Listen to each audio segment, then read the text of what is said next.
Scientists watching chimpanzees in the wild, and they observed them eating fruits like figs or plums. In fact, up to 10% of their body weight in ripe fruit every day. And that ripe fruit is actually fermented.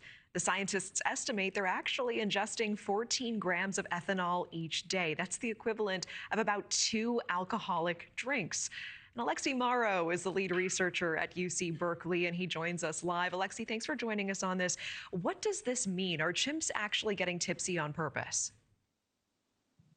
Yeah, so chimpanzees, it's kind of hard to differentiate this from their diet, right? They're consuming this as dietary alcohol within their fruits. So it's sort of the equivalent of having those two drinks over the course of breakfast, lunch, and dinner spread throughout the day. We're used to thinking of alcohol in terms of highly concentrated liquids that we can drink really quickly, but it's a much different story when it's spread out during the day. It's more comparable to something like eating from really a lot of fermented food.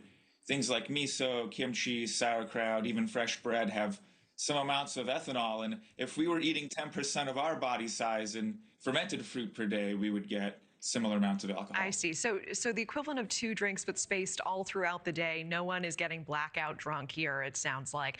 Any evidence that some chimps have more of a problem with this than other chimps, or are seeking this out more than other ones, or is it pretty evenly spread?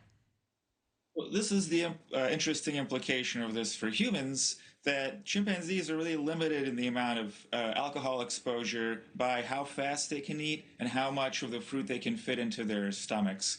So it's kind of a speed limit on alcohol abuse in the wild. But that said, that estimate that we made is just an average. And so sometimes when fruits are more available, chimpanzees can eat higher amounts of fruit. Maybe if they're more fermented, they might get higher concentrations. Then we don't know if there's an effect on their behavior, but it's tantalizing to think of it as a possibility. And there's something called the drunken monkey hypothesis. So does this mean that humans got their taste for alcohol from ape ancestors?